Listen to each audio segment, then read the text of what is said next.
It's all of it on WNYC. I'm David First in for Allison Stewart. Janet Fash first became a lifeguard at Rockaway Beach in 1979, a time when New York City lifeguarding was a true boys' club. Over the years, she worked her way up the ranks, eventually becoming the first female chief lifeguard of New York City in 1988. Over her 40 years of lifeguarding experience at the Rockaways, Janet and her team helped save lives. She also witnessed hazing, harassment, dangerous working conditions, and mistakes that sometimes proved fatal. Janet worked under Peter Stein, the longtime citywide lifeguard coordinator who has been accused of corruption and faced allegations of covering up sexual assaults and falsifying drowning reports. In her time as a lifeguard, Janet tried to have Stein removed from leadership. All of this is recounted in Janet's new memoir, Lifeguard, A Love Story. It is out now, and we're joined by author and former chief lifeguard, Janet Fash. Welcome. Thanks for having me. And I got to say right off the bat, it's such a cool-looking cover. I love the cover. Photo of the Rockaways there, Rockaway Beach. Yeah, that's the vibe. You see a surfer in the foreground, and in the background you see all the city's swimmers that come to Rockaway Beach. And when I first look at the book, I think, it's Lifeguard, A Love Story. This is a romance novel. This is a romance between lifeguards. No, this is a memoir. This is a memoir, and it was a love of the job, but I love the job so much and the people and some of my coworkers and my best friend Barbara, who talked me into lifeguarding, that I was okay with it having a love story on the front. Well, because it's a love story to lots of different things. Family. Yes. Husband. Yes. Job. And my job, yeah, and the people that came to the beach.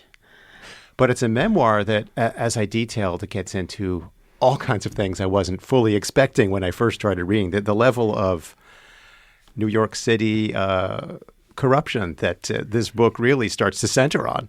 Right. So in 1979, when I first became a weekend lifeguard, I worked on Wall Street, and then I was a weekend lifeguard. Unbeknownst to me and everyone else, that year, the city of New York created these super chiefs called borough coordinators and citywide lifeguard coordinators. And Peter Stein, who was the union president, stepped into the top job as well as being the union president. So you would think we would have got more tools for the trade, but that didn't happen. He was, building his salary up and the coordinator salaries up. And, the lifeguards got salary increases as well. But what we didn't get was more tools of the trade that you'll see in California and other municipalities, even in New York State. He also did a disservice to the city of New York's public that came to the beaches because the state's progressive law, 50 yards or a fraction thereof, you'll place a lifeguard chair. But if you go to Rockaway, sometimes you'll see 16 beaches where there's high-rises closed and no lifeguards. And maybe the chair is there, but there's no guard. And people think they can go in the water there, and they do. And that creates drowning opportunities. Well, listeners, we want to hear from you during this discussion as well. Did you ever work as a New York City lifeguard? What was your experience like? What was challenging about the job? What was rewarding? Give us a call. The number is 212-433-9692. That's 212-433-WNYC. And Janet, when was the first time you realized that you might want to be a lifeguard? I didn't. Well, I went to visit my friend Barbara, who was lifeguarding, and I saw the allure of the job and sitting on the chair and the parties, the fun, but I also was intimidated by it because there was a little bit of wildness at the parties. So I wasn't positive. But when we were working on Wall Street, she talked me into it, and we became weekend lifeguards, which, by the way, you would think that would be remaining in the union contract. But what Stein did, no one got the union contract, was he took out, you could only be a weekend lifeguard for 1 year, and you had to revert to first-year pay. Now, I don't know any lifeguard that would revert back to first-year pay after working for the typical lifeguard would work 5 to 6 years, and maybe they want to intern somewhere for the summer and then work weekends when we have the biggest crowds. Well, in the contract, it says you can only do it for 1 year, and they give people a hard time, the part-timers. You said that you did not receive much official training before you started as a lifeguard in the Rockaways, a very dangerous ocean. This is a real ocean beach. That seems surprising. Yes, and so it was pretty haphazard. And I just had an email from someone who was a lifeguard in the 1960s, and he too had said that the training, he didn't get much training. So, and maybe after the war, there was a lot of men coming back from the war that were lifeguards, that were good runners and swimmers. So at one time, the lifeguard school did step up, like Frank Pia, who is a renowned water safety expert. He testified in 2007. This is how long I've been fighting this process, since 2004, when I did a water safety program in the Department of Ed. But Frank, anyway, talked about how at one time they were putting out a good product, but that it needed to be revamped. And that was in 2007. It hasn't been revamped. And what it is their lifeguard school, even now, is 1 day a week for 16 weeks, which is in a pool, and then they get sent out to the ocean. So for me, I didn't even go. I went right to the ocean. Now, granted, I had you were already a strong swimmer. I was. I was in Jersey. It just so happens in your case, yeah. Yes, and I love the ocean. But oftentimes there were people that were scared of the ocean that were assigned there. But you don't have to come from the Rockaways to be a strong swimmer or to learn it. As a chief lifeguard, I could train anyone as long as they had the basic skill swims and they weren't afraid. I could get them to be ocean ready when I was a chief lifeguard. But that was after they had already passed some earlier test that sort of implied they were ready. Yes, But true. then you had to build it up from that point. Exactly, yeah, because the ocean's different than a pool.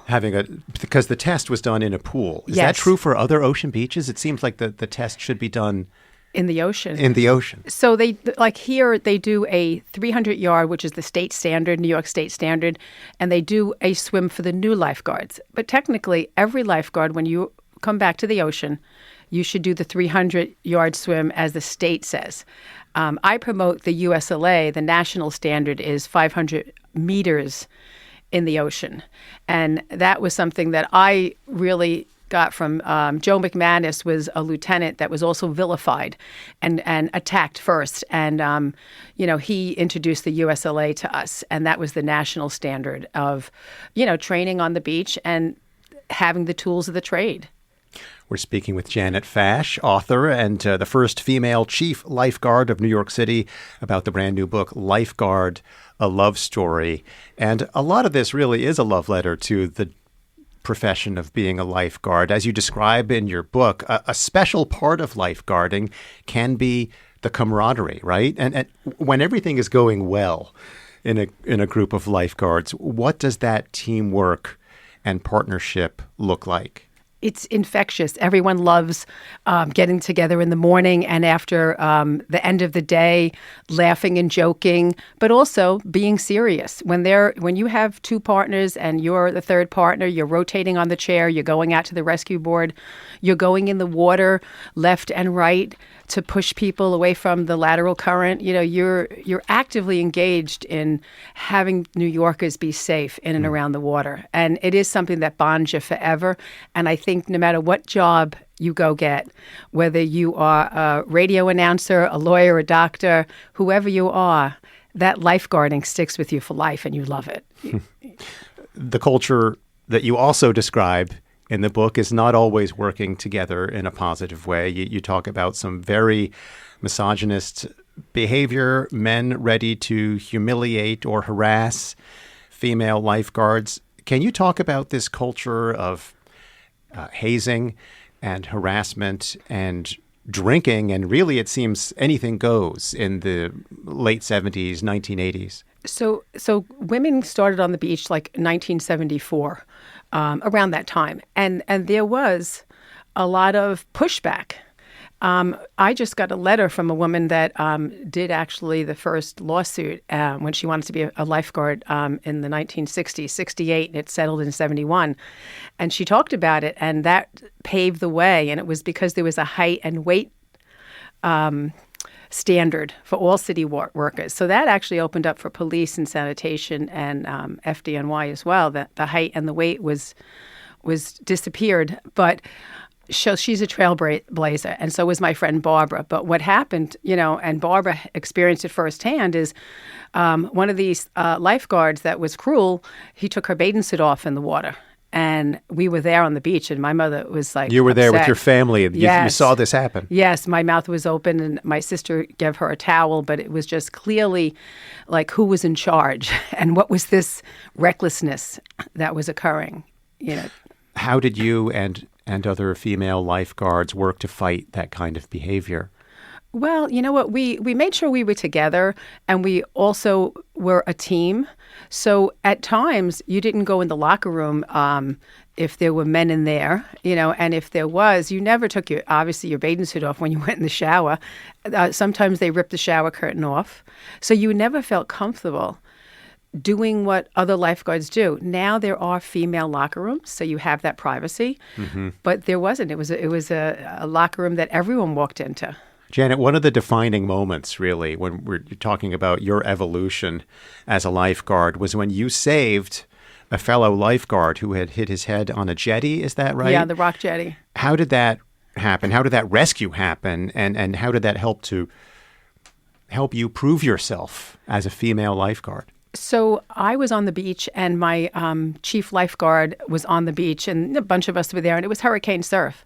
And the kind of surf that maybe they wouldn't let people go in these days? Yes, exactly. Yeah. Like these days. And so there was a fellow, he was all the way out past the rock jetty, and Arnold said, I need a volunteer. And I raised my hand, and I went in with him, but we were porpoising out. And there is a lateral current always that brings you to the rip, which is right near the rock jetty, and it was strong. And he wasn't looking. He was just, and I was porpoising out, and I saw him getting closer to the rock. He hit his head, and I dove on top of the rocks to help pull him out, and so did another female lifeguard, Kim Lonigan. And ironically, both of us were the first females that got promoted to lieutenant. So I always thought, maybe it's because we did that rescue. Once you were promoted to a leadership role, you had to exert authority over groups of mostly male lifeguards. What were some of those challenges, getting these guys to listen to you and take your orders seriously? It was really hard, but I had to really persevere. It was stressful. Some of them would talk back to me. I would talk back to them. I was in their face. You describe yourself in the book as a loudmouth. I am a loudmouth. Let's hear it for the loudmouths. So I would be pointing at their chest. Like my former lieutenant lifeguard, Bert Kiss, I spoke to him recently, and he's like, Janet, you would stand up to someone who was 6'5", and you'd be on your tippy toes pointing into his chest. So I was combative with them, but I also knew that it was the difference between life and death for the public. And there were great watermen that were also wild and having crazy parties. So what we wanted the parties to begin is after work. Mm-hmm. Not during work. Not during work, yeah. Well, the way you describe it, but let me again mention the name of the book. We're speaking with Janet Fash, the first female chief lifeguard of New York City. The new book is this memoir called Lifeguard, A Love Story. The way you describe it, the lifeguards at the Rockaways almost sound like they're part of an exceptionally hard partying fraternity. There were wild parties and hazing rituals. Did you ever feel like the recklessness of the lifeguards at these parties put people's lives at risk when they were on duty the next day? Because, most of us, if we're hungover the next day on our jobs, we feel really bad. But, most of us are not tasked with saving lives. So a lot of these guys had an over-deployment of lifeguards with them. So some of them would take naps, and they would sleep under the boardwalk, the ones that were really hungover. And I remember walking past where I became chief eventually, 97, and there was a keg out the back of the shack. And this was in the daytime. So there was a lot of behavior that they were arrogantly saying, we're great watermen, and it doesn't matter if we drink and come to the beach drunk. That was the, they were very sinister. One guy, when I was riding my bicycle past him, and he said, let's race for a bottle of vodka. And, it was really just a lot of tension. Mm-hmm. But you did begin to exert your influence and do some very hard training sessions with your lifeguards who seemed to really grow to respect you because they knew you knew what you were doing. I did, and I felt like they then respected themselves better also. And hey, submersions can happen and multiple rescues can happen, and they did happen. So when we ran in the water and porpoised out and swam out, then they came back in and ran into the next beach to do the same thing over. You do need endurance in the ocean. It's different than other, like a pool, because you do have to run, porpoise, swim out. When you say porpoise, so you have to look like a dolphin. You have to imagine dive down. You're a dolphin or a porpoise. Yes. And how do you do that? So you're going down and you're actually, your hands touch the sand, and you're pushing yourself back up and then going back down again. And it's a lot of fun. And I do want to swim with the dolphins. It's a lot of fun, but you're doing some very serious, hard work a lot of those days. Yes, and it's important to conserve the energy so you can obviously do the rescue, but you have to be in shape. And that was what my lifeguards were physically fit and able to do the job. What are the ways that a lifeguard can identify if someone is really struggling in the water? So a lot of times the person's not making any progress to get back in, and especially on a surf beach.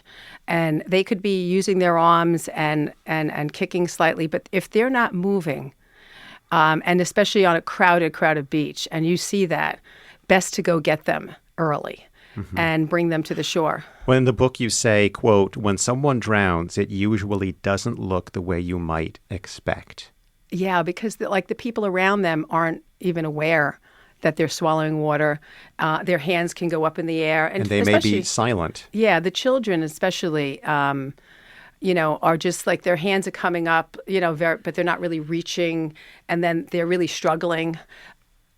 And also drinking and swimming is deadly as well, because you could have a euphoric feeling in the water. So we pulled out a lot of drunks at the beach, and we recommend not drinking while you're at the beach. I mean, we're heading into some days right now that are going to be peak beach swimming days. We're going to be up around 100 degrees for the next few days. Yeah, so we have to watch out for heat exhaustion. Sunstroke is deadly. But a lot of people, and I've seen females that, want their six-pack abs, not eat and not drink on the beach and then pass out.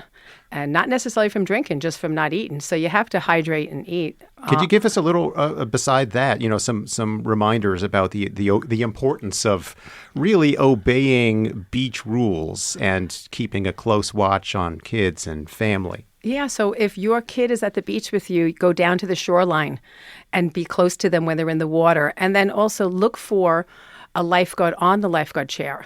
There's lifeguard chairs now posted, but depending on the availability, you might be on a beach where there's a chair and there's no lifeguard on it. Pay attention to that and ask the park's personnel, where is the next open beach? Because I was on the beach the other day and there were people swimming as if there was a lifeguard there.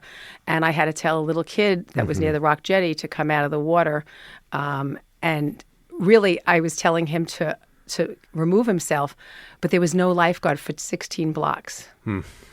So that's one of the things that's the squishing of the lifeguards together is a problem. Well, I know we're starting to get short on time here, but one issue that comes up again and again in your book is lifeguard understaffing. Yes. There have been serious issues with lifeguard shortages for the last decade, beyond. Can you talk about that? And also, what about now? What is staffing like now? How safe is Rockaway Beach now? So there are lifeguards on Rockaway Beach, and they've now deployed some new lifeguards that should be sitting on the chairs with a senior lifeguard. I have to say, though, they are in the practice, which I disagree with, of closing large amounts of bays or rock-to-rock jetties and then opening up an excessive amount close together because of the 50-yard or fraction thereof. So you may go to a beach and you might have to walk 10 blocks to get a lifeguard, and go on the park's website and also always swim in front of a lifeguard and never swim alone and look around you and report anything that you might see early on to save a life. Because right now, this weekend is coming and it's going to be crazy. And people are going to swim all up and down the beach. And I just wish that the Parks Department in New York City would look east and west to how to do the 50-yard or a fraction thereof, because we could open up more bays and flag the rock jetties, because no one wants to swim near the rock jetty because there's fixed rip currents there. So if we could flag them with red flags, and then in the middle of the beach have the lifeguard positioned.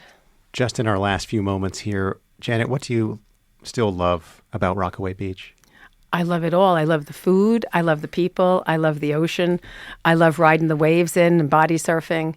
It's amazing being in Rockaway and every day looking at the ocean. Every day looking at the ocean. Janet Fash worked as a lifeguard for 40 years at Rockaway Beach. Her new book is Lifeguard, A Love Story. It is a fascinating memoir. And Janet, thank you so much for joining us. Thank you for having me.